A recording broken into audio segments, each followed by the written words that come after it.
Hello students, I am Kunal दुआ from eco विजनर and आज है हमारी क्लास 4th नेशनल इनकम की। तो पहले वाली जो 1 2 3 क्लासेस हैं पहले वो आनी चाहिए, उसी के बाद इसका फ़ायदा है। तो जिसने अगर वो नहीं देखी हो तो पहले 1 2 एंड 3 क्लासेस अपनी ख़त्म करना, क्योंकि सारे टॉपिक्स आपस में कनेक्टेड होते हैं। तो स्टार्ट करते हैं हम। लास्ट क्लास में हमने 3 कन्वर्जन फार्मूलाज करे थे, gross, net, factor cost, market price, domestic, national.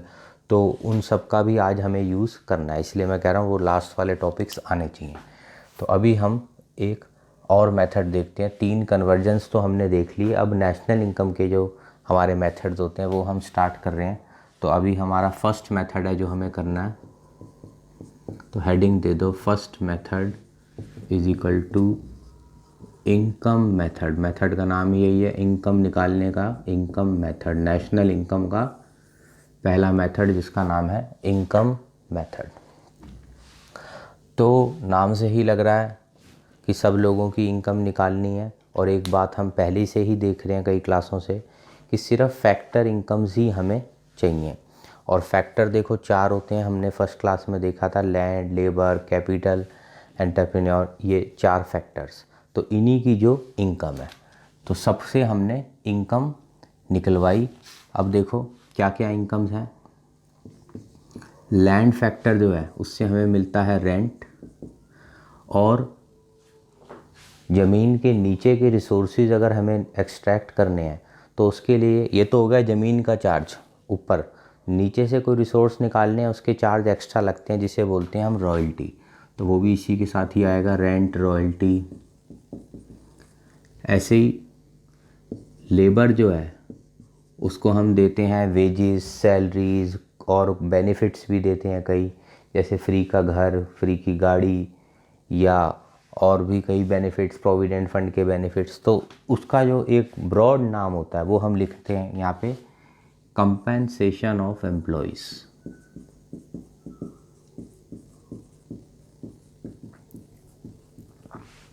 ये 4 फैक्टर्स हैं, उनको 4 इनकम मिलेगी। तो पहला फैक्टर, दूसरा फैक्टर, तीसरा कैपिटल। कैपिटल यानी पैसा इन्वेस्ट करना। तो जो कैपिटल लगा रहा है वो बदले में लेगा हमसे इंटरेस्ट। ये बातें पहले भी कर चुके हैं, क्योंकि अब इनकम मेथड है इसलिए मैं एक बार शॉर्ट में दोबारा बता रहा हूँ। और जो एंटरप्रेन्योर है उसकी जो फैक्टर इनकम है उसे बोलते हैं हम प्रॉफिट। तो ये हमारी 4 इनकम्स हैं जो हमें इनकम मेथड में देखनी है। पर प्रॉब्लम ये है कि कुछ लोग ऐसे होते हैं जिनको अपना ब्रेकअप नहीं पता, ये इतना ये इतना। मान लो कोई डॉक्टर है, उससे हमने पूछा भाई अपना rent, royalty, compensation, interest, profit सब अलग अलग बताओ। वो कह रहा है यार मुझे अलग अलग नहीं पता, मुझे टोटल पता है कि मैंने कमाए हैं इस साल में मान लो 20 lakhs। अब क्योंकि ज़मीन मेरी अपनी थी तो मैंने रेंट किसी बाहर को नहीं दिया, अपना ही है मेरा रेंट, यानी उस 20 लाख में कुछ रेंट भी होगा। फिर कह रहा लेबर, तो मेन तो मैं ही डॉक्टर हूँ, तो जो भी सर्जरी है, छोटे मोटे ऑपरेशन है मैं ही करता हूँ, काफ़ी तनख्वाह तो मेरी है इस 20 लाख में, पैसा मैंने अपना ही इन्वेस्ट किया है, तो इंटरेस्ट मुझे अपने आप को ही देना है, मुझे नहीं पता उसमें से कितना है। ओनर भी मैं ही हूँ तो प्रॉफिट भी मैं ही रखूँगा। तो उसने कहा जो ये मेरी 20 लाख इनकम है ना, इसमें सब कुछ है थोड़ा थोड़ा, पर ब्रेकअप नहीं पता। तो ऐसे बंदों के लिए जब हम ये इनकम मेथड का फॉर्म भराते हैं, अपना रेंट लिखो, कंपेंसेशन लिखो, ये लिखो, वो लिखो, तो हमें पता है ऐसे बंदे भी हमें मिलेंगे कोई जिनके पास ब्रेकअप नहीं होगा। तो ऐसे बंदों के लिए हम एक और कॉलम बना लेते हैं, मिक्स्ड इनकम।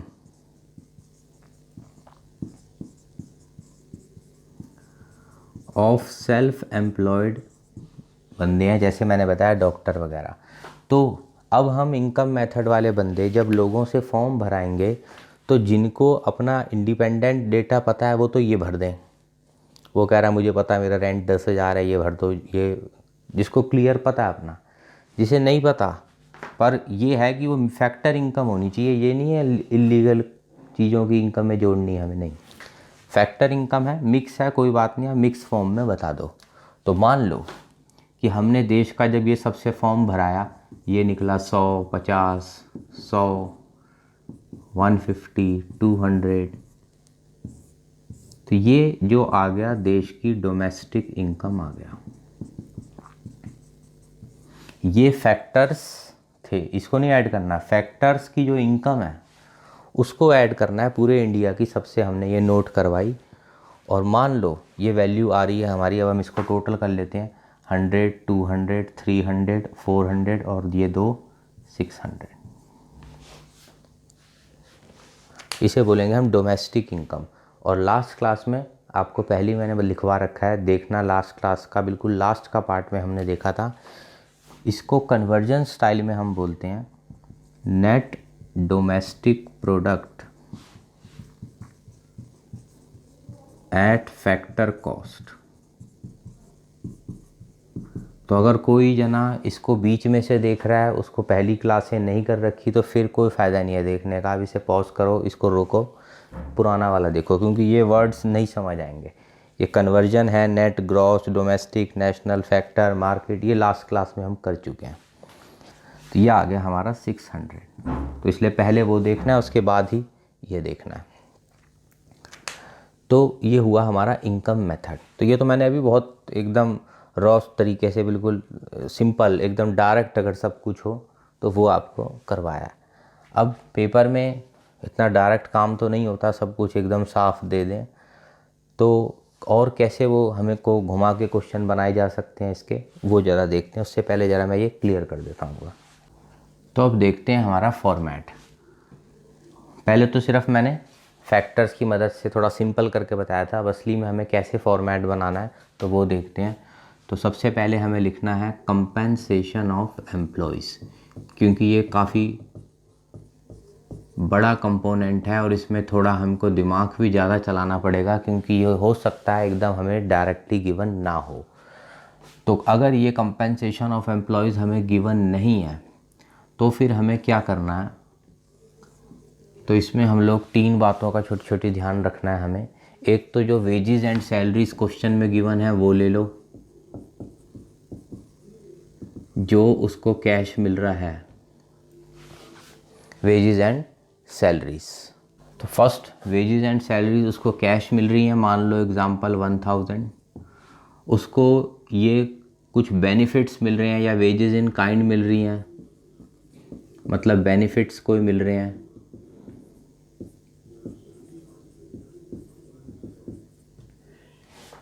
यानी उसको कुछ फ्री का सामान मिल गया कंपनी से, मान लो फ्री रहने के लिए घर मिल गया, कार मिल गया, इस टाइप की फैसिलिटीज़ फ्री की मिल गई, मान लो 500 की। और तीसरा क्या होता है कंपेंसेशन का, सबसे पहले तो हम एक अगर सिंपल मतलब बोलें, अगर हमें वो पता चल जाए तो हमें इसके लिए भी ज़्यादा सोचने की ज़रूरत नहीं है। तो कंपेंसेशन ऑफ एम्प्लॉयज़ का मतलब हो गया एम्प्लॉय को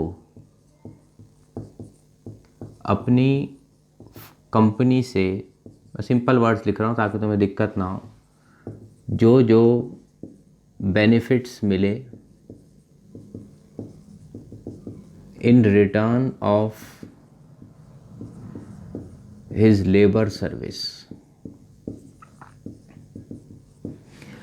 देखो एम्प्लॉय अपनी कंपनी में लेबर सर्विस देता है और उसको वहाँ से कई चीज़ें बेनिफिट्स मिल जाते हैं, कैश भी मिलता है और मैंने बताया अभी काइंड में बेनिफिट्स भी मिलते हैं। और एक चीज़ और भी मिलती है जिसे हम बोलते हैं कि कोई प्रोविडेंट फंड या इस टाइप के और भी फंड्स होते हैं, सोशल सिक्योरिटी फंड। तो फंड अब एक आम लैंग्वेज में एक गुल्लक आप मान सकते हो। मान लो ये एक गुल्लक है और कंपनी अपने एम्प्लॉयज़ के लिए इसमें पैसे डाल रही है कि एम्प्लॉय के बुरे वक्त के लिए ये गुल्लक उसके काम आए। तो ये भी जो गुल्लक में पैसा कंपनी डाल रही है वो इस डेफिनेशन के हिसाब से ठीक है, एम्प्लॉय को अपनी कंपनी से बेनिफिट मिल रहा है। तो ये हो गया कोई फंड में कंट्रीब्यूशन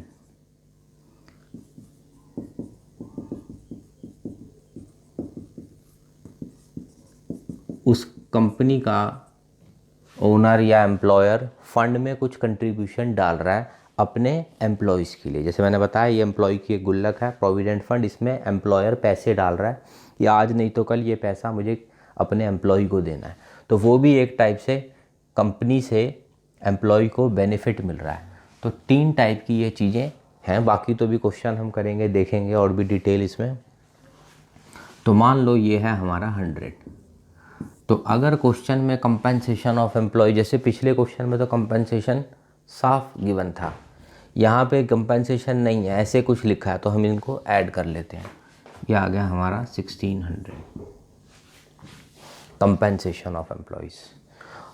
फर्स्ट आइटम तो हमारा होगा, इसमें थोड़ा क्वेश्चन हमें कंफ्यूज करने की कोशिश करेगा, कंपनसेशन नहीं देगा, ठीक है। इसको शॉर्ट भी बोल देते हैं, COE। यहाँ लिखते वक्त हम लोग थोड़ा शॉर्ट कर देंगे काम। और क्या क्या था देखो, उसमें था रेंट रॉयल्टी, ये हमें ज़्यादातर डायरेक्ट ही होगा, या अभी हम लास्ट में कुछ क्वेश्चन देखेंगे कि ये मिसिंग फिगर्स हैं तो कैसे निकालना है, वो बात की बात है, पर अभी हम इसको डायरेक्ट मान रहे हैं। क्वेश्चन में गिवन है मान लो 400। और हमने देखा था इंटरेस्ट, अभी पिछले फॉर्मेट में मान लो 500। और फोर्थ हमारा रह गया प्रॉफिट। अब प्रॉफिट में भी हो सकता है हमको वो लोग डायरेक्ट प्रॉफिट ना दें, तो क्या करना है हमें प्रॉफिट में, जैसे ऊपर किया था 3 चीज़ें ऐसी। मान लो कंपनी का प्रॉफिट था 100, पर क्वेश्चन ने तो हमें दिया ही नहीं है 100, तो हम ऐसे सोचेंगे कि जब एक कंपनी ने प्रॉफिट कमाया था 100, तो उसने क्या किया होगा। तो बड़ी सिंपल सी बात है, एक कंपनी ने जब प्रॉफिट कमाया है तो कंपनी वाले खुश हो रहे हैं, भाई हमने चलो अच्छा प्रॉफिट कमाया, मान लो 100 करोड़ या 100 लाख, कुछ भी आगे यूनिट्स होंगे क्वेश्चन में। तो कहानी सी बना लेते हैं कि जैसे ही कंपनी ने प्रॉफिट कमाया तो सबसे पहले गवर्नमेंट का फ़ोन आ गया, भाई टैक्स वैक्स ज़रा जमा कराओ, कॉरपोरेट टैक्स। तो प्रॉफिट होते ही कंपनी ने एक पेमेंट करी। अब हम ये देख रहे हैं कि अगर प्रॉफिट ना हो तो कैसे प्रॉफिट को ढूंढा जाए। तो कैसे ढूंढा जाए, तो जहाँ जहाँ उसने प्रॉफिट का इस्तेमाल किया होगा उनको ऐड कर देंगे। तो 3 जगहों पे इसका इस्तेमाल किया जाता है। तो सबसे पहले तो हम टैक्स देते हैं गवर्नमेंट को, कॉरपोरेट टैक्स, हमने दे दिया वो 30। अब कंपनी के पास कितने बचे होंगे, 100 थे, 30 टैक्स निकल गया, तो 70 अभी बचे हुए हैं। अब कंपनी क्या करे इस 70 का, तो कंपनी के ऊपर शेयर होल्डर्स ने पैसा लगा रखा है, तो कंपनी को उन शेयर होल्डर्स को भी डिविडेंड देना पड़ेगा। अब वो लोग आएंगे कि भाई हमको इस प्रॉफिट में से डिविडेंड चाहिए है, क्योंकि उनका भी हिस्सा तो बनता है प्रॉफिट के अंदर अपना शेयर लेने का, जिसे बोलते हैं हम डिविडेंड टू शेयर होल्डर्स। मान लो 30 वो भी ले गए डिविडेंड। अब कंपनी के पास कितना बचा, 100 टोटल था। मान लो ये एक प्रॉफिट की गुल्लक है, सिंपल 100 था इसमें प्रॉफिट, टैक्स दे दिया 30, अब बचे 70 में से डिविडेंड भी बांट दिया 30, अब कितने बचे इसमें 40। ये कंपनी की असली सेविंग्स होगी, जिसे हम बोलते हैं कॉरपोरेट सेविंग्स।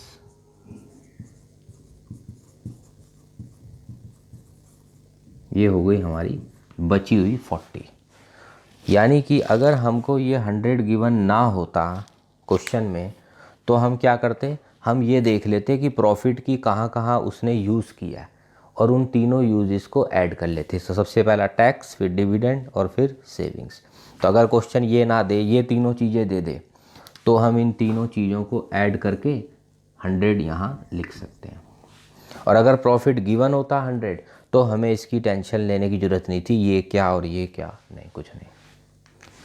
अब इसके अंदर क्वेश्चन एक चीज़ और ये भी कर सकता था कि हमें बोलता प्रॉफिट 100 नहीं है, पर प्रॉफिट जो बच रहा है टैक्स देने के बाद वो बच रहा है 70, और टैक्स भी दे देता, तो भी बात एक ही है। ये गुल्लक है 100 की, प्रॉफिट 100, इसमें से टैक्स दे दिया मैंने 30, यहाँ लिख दिया। अब इसके अंदर कितना बचा हुआ है 70, वो इन दोनों का टोटल हो गया 70। तो हम मान लेते कॉर्पोरेट टैक्स 30 है, इन दोनों का टोटल बचा हुआ है जो इसके अंदर वो है 70, तो भी बाहर कितना आ जाता 100। वो अभी केस आगे आएंगे क्वेश्चन के, मैं तब भी बता दूंगा। सिर्फ आपको ये ध्यान रखना है, प्रॉफिट एक गुल्लक है जिसमें से मुझे 3 खर्चे निकालने हैं। पहला टैक्स, दूसरा डिविडेंड, तीसरा सेविंग्स। और अगर पहला निकाल दोगे तो इसमें बचेगा दिस प्लस दिस, दूसरा भी निकाल दोगे तो इसमें जो बचेगा वो होगा थर्ड, सेविंग्स। और हमें टोटल प्रॉफिट चाहिए, यानी तीनों का टोटल बाहर जो लिखना है। लास्ट आइटम होता है हमारा मिक्स्ड इनकम, वो हमारे को डायरेक्ट गिवन होगा क्वेश्चन में, तो वो हम डायरेक्ट ही लिख लेंगे। मान लो वो हमें गिवन है 200, तो ऐसे क्वेश्चन में देखो डोमेस्टिक इनकम कितनी निकली, 1600 तो कंपनसेशन ही थी, 400 ये ले लिया 2000, और उसके बाद 500, एक 600, 700, 800, 800 ही हो गया, 2000 ऊपर हो गया।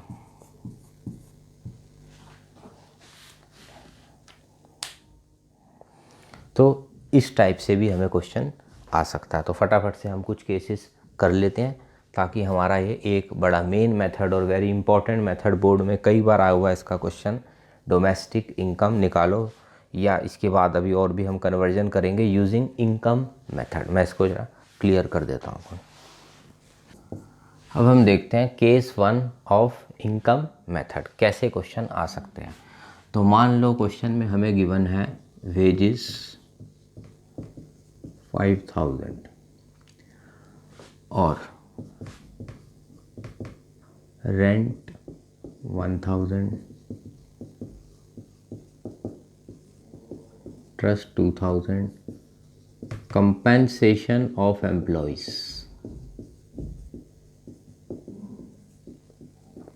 मान लो हमें गिवन है 10,000, मिक्स्ड इनकम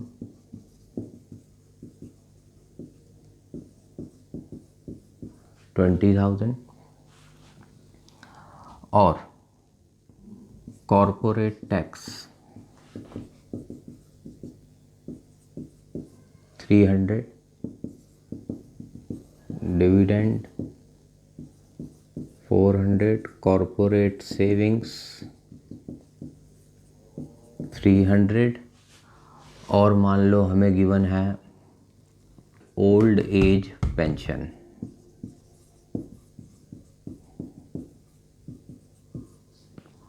और हमें गिवन है यहाँ डेप्रीसिएशन, मान लो 100, net indirect taxes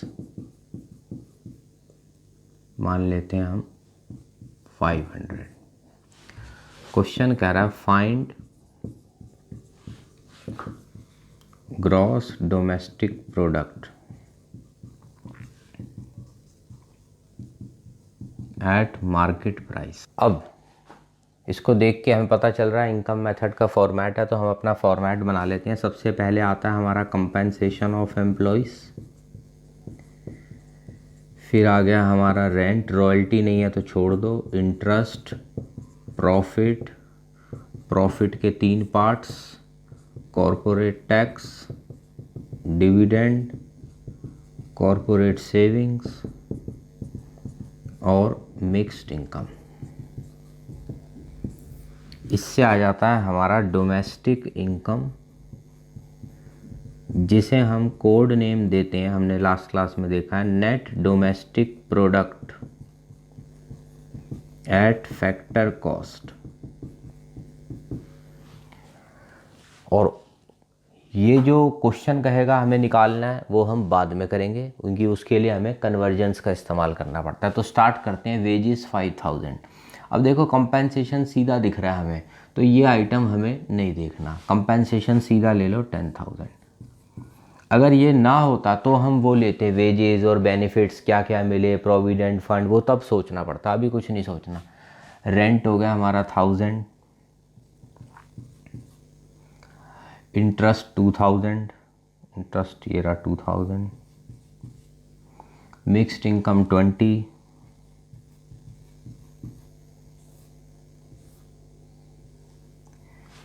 corporate tax 300, dividend 400, corporate savings 300। हमें तो टोटल चाहिए था, तो ये आ गया हमारा 1000। ओल्ड एज पेंशन हमें नहीं लेना, ये तो हमारी हो गई transfer income. Old age pension यानी गवर्नमेंट जो ओल्ड एज लोग हो गए हैं उनको पैसे दे रही है, पर वो फ्री के पैसे दे रही है, वो इसलिए नहीं दे रही कि वो काम कर रहे हैं।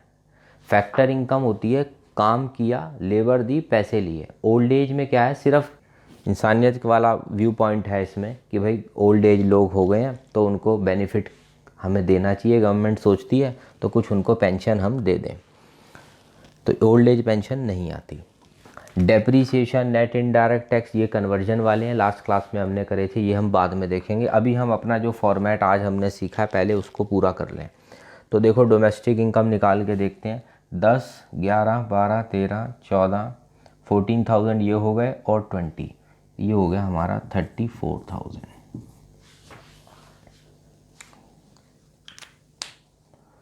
अब क्वेश्चन ने तो कुछ और कहा है निकालने को, पर उससे कोई मतलब नहीं, निकलेगा पहले यही, क्योंकि इनकम मेथड कहता है कि इससे आएगा आपका NDPFC, शॉर्ट फॉर्म बोलते हैं इसको, net domestic product at factor cost या डोमेस्टिक इनकम। अब क्या करें, हमें यहाँ से जाना है यहाँ gross domestic product at market price. तो एक फॉर्मेट हमें अलग से बनाना पड़ेगा, जिसके लिए हमें अपने पुराने वाले तीनों फार्मूले पहले लिख लेने चाहिए। तो हमारा पहला फार्मूला था ग्रॉस माइनस डेप्रीसिएशन कर दूं तो आ जाता है नेट। सेकंड, फैक्टर कॉस्ट में प्लस कर दूं नेट इनडायरेक्ट टैक्स तो आता है मार्केट प्राइस। थर्ड, डोमेस्टिक में ऐड करूं अगर net factor income from abroad,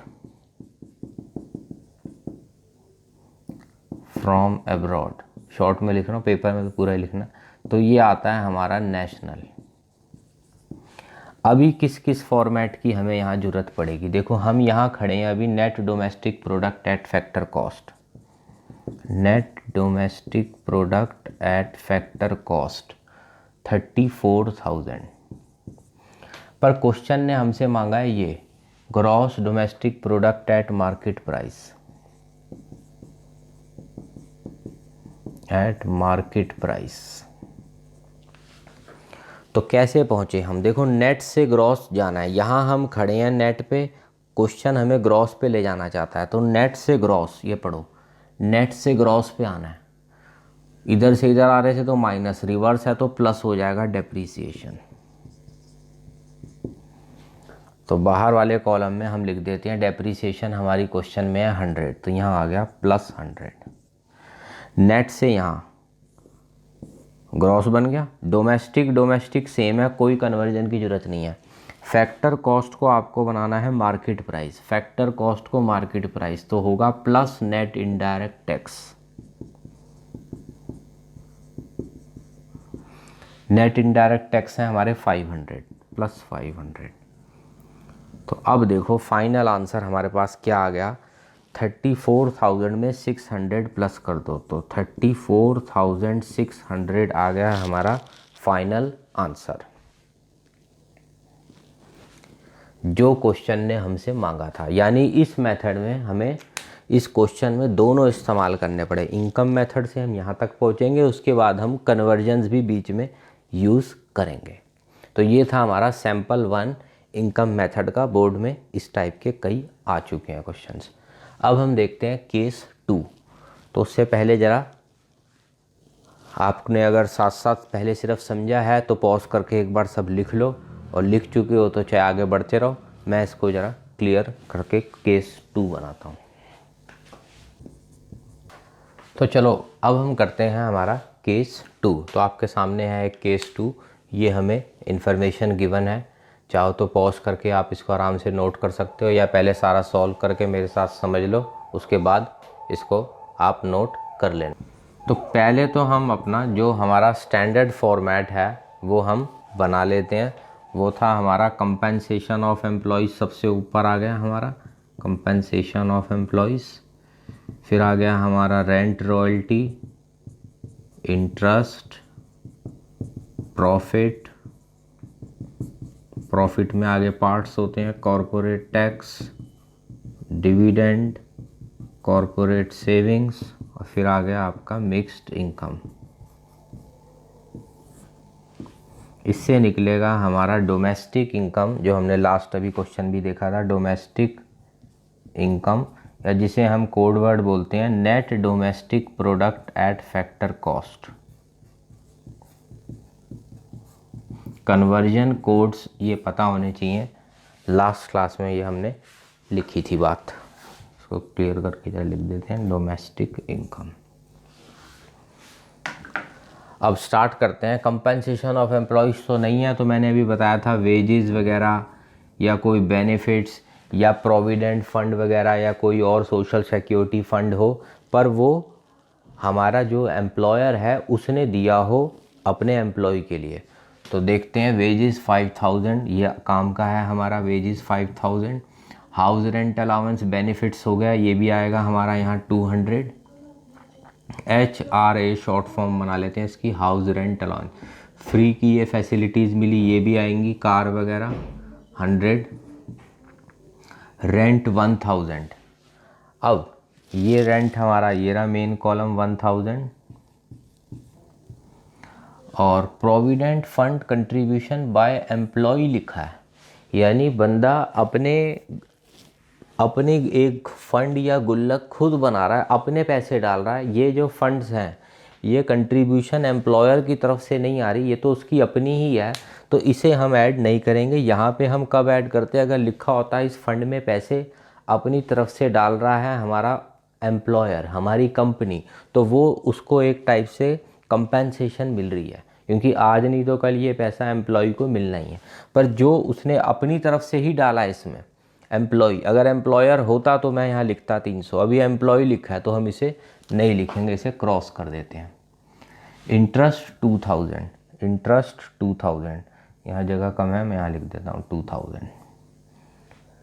profit, अब देखो प्रॉफिट वही वाली बात मैंने पहले बोली थी, मान लो प्रॉफिट ये एक गुल्लक है, इसके अंदर कितने पैसे थे तीनों के टोटल मुझे नहीं पता क्योंकि वो क्वेश्चन ने नहीं दिया, पर इसमें से पहला खर्चा दे दिया हमने, टैक्स दे दिया टैक्स, उसके बाद बच रहे हैं 2500। तो मैंने ऐसे अभी बताया था 3 चीज़ें निकालनी है, पहली निकाल दो तो 2 बच गई, दूसरी निकाल दो तो 1 बच गई। अभी इसने पहला निकाला है टैक्स, तो प्रॉफिट आफ्टर टैक्स, यानी इस गुल्लक में से टैक्स निकल चुका है। अब इसमें 2 चीज़ें बची हैं, डिविडेंड और सेविंग्स, तो इनके लिए टोटल प्रॉफिट है 2500, तो इन दोनों का टोटल लिखो 2500। और ये वाला हिस्सा कितना है 500।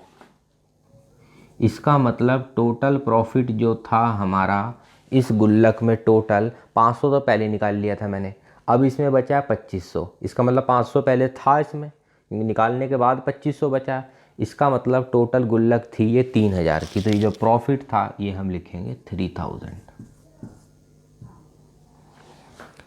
ये मेन है, बोर्ड में ये भी कई बार आ चुका है पॉइंट। प्रॉफिट आ गया हमारा 3000। एंटरटेनमेंट अलाउंस एम्प्लॉय को मिला है, पर वो कह रहा है यार कोई फ़ायदा तो हुआ नहीं, तुमने मुझे पैसे दिए हैं, मैं एम्प्लॉय हूँ, कंपनी ने मुझे पैसे दिए और कहा हमारे गेस्ट आए उनको खिला पिला के आ, उनकी एंटरटेनमेंट करवा के आ, तो मुझे कोई बेनिफिट नहीं है। कंपेंसेशन का मतलब होता है एम्प्लॉय को बेनिफिट मिले कुछ कंपनी से, वो कह रहा मुझे कोई बेनिफिट नहीं है इसमें।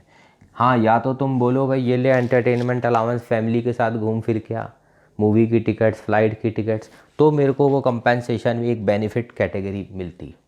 अभी कोई बेनिफिट नहीं हो रहा मुझे, कैंसिल करो। फ्री का खाना पीना शॉपिंग मेरे को दी उन्होंने, मेरी कंपनी ने, ये तो है बेनिफिट्स, ये आएगा, यहाँ डालो +700।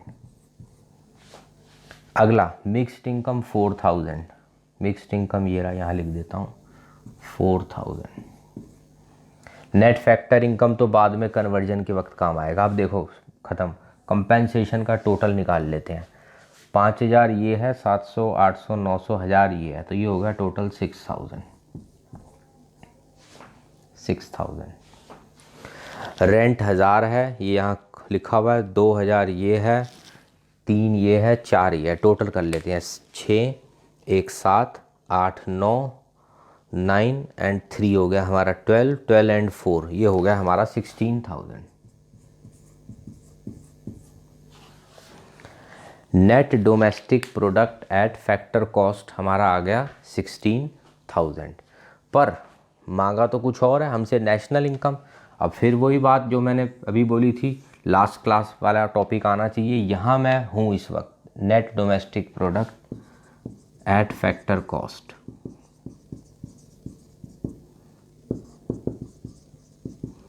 $16,000।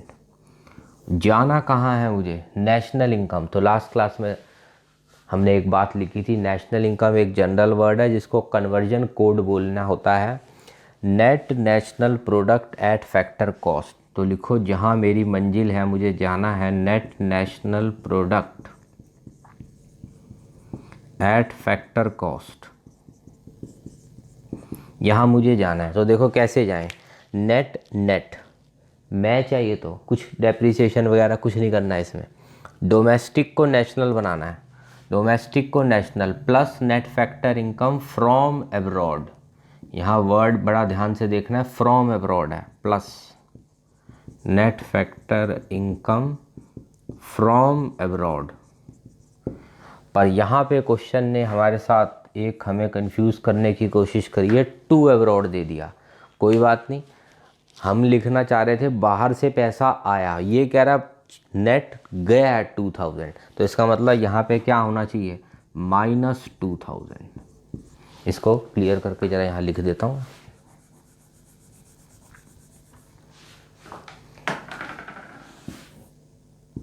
इसका मतलब एक साइड में बात लिख सकते हो, net factor income from abroad, net FIFA short कर दिया, को हम ऐसे भी लिख सकते हैं माइनस लगा दो net factor income to abroad. ये टू एब्रॉड के साथ क्या लगा दो, एक माइनस लगा दो। तो क्योंकि सीधी सी बात है, मैं बाहर से कितना जीत के आया हूँ, कमा के आया हूँ, वो नहीं गिवन, और क्वेश्चन कह रहा है हार के आए हैं, टू एब्रॉड पैसा चला गया 2000, मतलब जो आया है वो है -2000।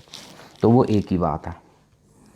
तो अब हमारा स्टेप आ गया, फैक्टर कॉस्ट से फैक्टर कॉस्ट कुछ नहीं करना हमें, बस आंसर आ गया 16 - 2 14,000 हमारा आंसर आ गया।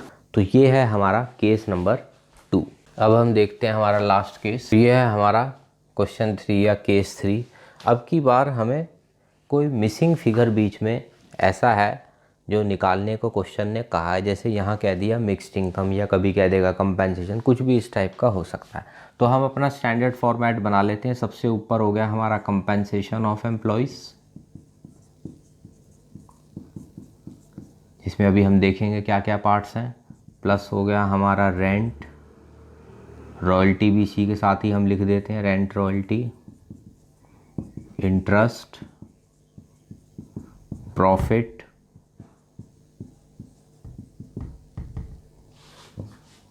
प्लस मिक्स्ड इनकम,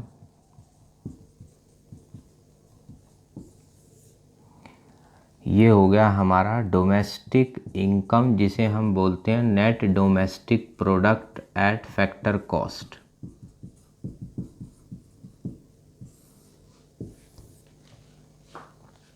तो स्टार्ट करते हैं। पहला वेजेस 4000 यहाँ आएगा, फर्स्ट वेजेस 4000। प्रोविडेंट फंड, अब देखो लास्ट क्वेश्चन में था प्रोविडेंट फंड एम्प्लॉई ने अपना भरा है तो वो नहीं आता, पर एम्प्लॉयर भर रहा है तो वो एक कंपनी की तरफ से उसे बेनिफिट मिल रहा है, तो ये वाला प्रोविडेंट फंड आएगा। प्रोविडेंट फंड क्योंकि ये भरा है एम्प्लॉयर ने 300, ये आएगा। रेंट रॉयल्टी, रेंट तो 1000 + 500, ये हो गया 1500, और इंटरेस्ट हो गया हमारा 1500, वो लिख लेते हैं। प्रॉफिट 2000, ये हो गया हमारा, ये प्रॉफिट हो गया हमारा 2000। अब कॉरपोरेट टैक्स की ज़रूरत नहीं है, पहले ज़रूरत हो रही थी क्योंकि प्रॉफिट गिवन नहीं था, तो कॉरपोरेट टैक्स, डिविडेंड सब की ज़रूरत होती थी।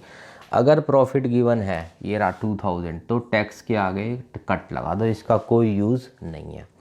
मिक्स्ड इनकम को एक्स ले लो, वो हमें निकालना है। Net domestic product at factor cost, ये हमें साफ गिवन है 20,000, तो कोई बड़ी बात नहीं है। हम इस टाइप की मिसिंग इन्फॉर्मेशन वाले क्वेश्चन अगर हमसे पूछ लिए जाएं तो इसको हम सॉल्व कर लेते हैं। ये हो गया टोटल 4300। तो एक इक्वेशन बन गई हमारे लिए, साइड में यहाँ लिखता हूँ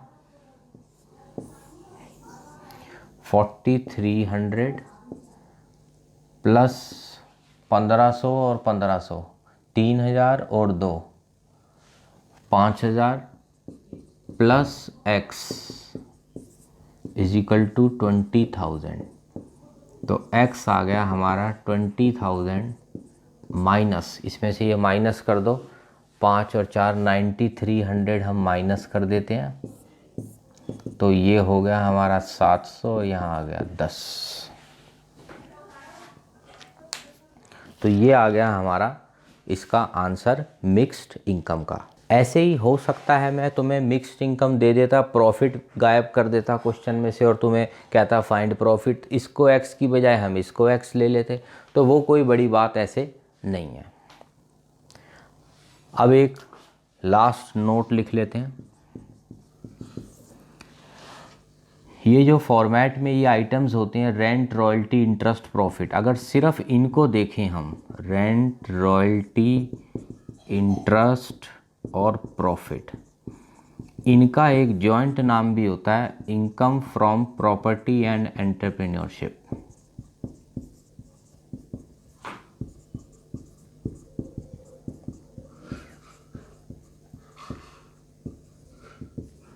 या दूसरा नाम होता है इसका ऑपरेटिंग सरप्लस। तो इस क्वेश्चन में हमको ये भी कहा जा सकता था कि find income from property and entrepreneurship, तो हमें सिर्फ यही चीज़ों का टोटल निकालना है। इनकम फ्रॉम प्रॉपर्टी में आ गया आपका रेंट, रॉयल्टी, इंटरेस्ट, और एंटरप्रेन्योरशिप में आ गया हमारा प्रॉफिट। तो टोटल नाम हो गया इसका income from property and entrepreneurship. तो अगर इस क्वेश्चन में मैं आपसे ये भी मांगूँ तो क्या हो गया, देखो वैल्यू निकाल के, रेंट कितना था हमारा, rent, royalty, interest, profit 1500, 1500, rent royalty 1500, interest 1500, profit 2000। तो ये हमारा बन गया 2-3,000, तो ये हो गया 5000। ये आ गया हमारा income from property and entrepreneurship या ऑपरेटिंग सरप्लस। इसका मतलब एक और भी बस लास्ट नोट टाइप सा कह लो या क्वेश्चन भी बना सकते हैं इसका हम, इसी में ही हो जाएगा।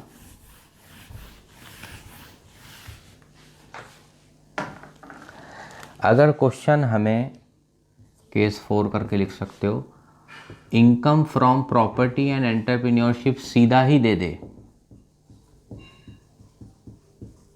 मान लो 5000, और उसके बाद बाकी चीज़ें गिवन है हमें, like compensation 10,000, mixed income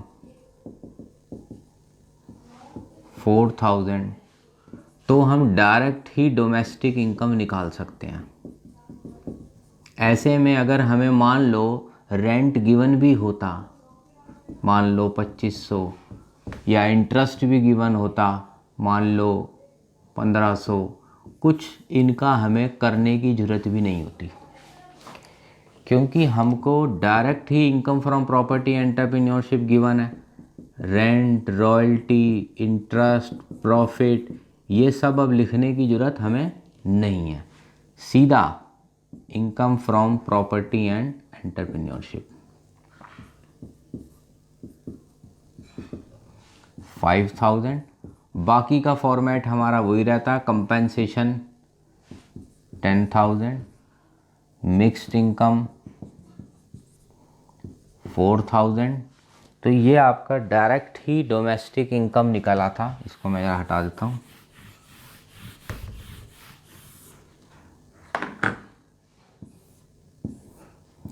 domestic income मतलब net domestic product at factor cost 19,000। तो ये थे हमारे कुछ केसेस इनकम मेथड के। तो अगर आप इसको ध्यान से करो, एक बार सॉल्व करके वीडियो को दोबारा भी आप देखना, पॉज करना, क्वेश्चन जो है पहले अपने आप सॉल्व करना, एक बार समझने के बाद फिर दोबारा देखना कि गलत हो रहा है सही हो रहा है, और इसके बाद जो हमारा स्टडी मटेरियल है या और भी कोई बुक अगर तुम्हारे पास है, तुम इसके इनकम मेथड के क्वेश्चंस इजीली सॉल्व कर सकते हो। तो इनको अच्छी तरीके से करो। आज ये मेथड हमने ख़त्म किया है, 2 मेथड और हैं, वो फिर हम नेक्स्ट क्लास में कवर करते हैं। ठीक है, थैंक यू।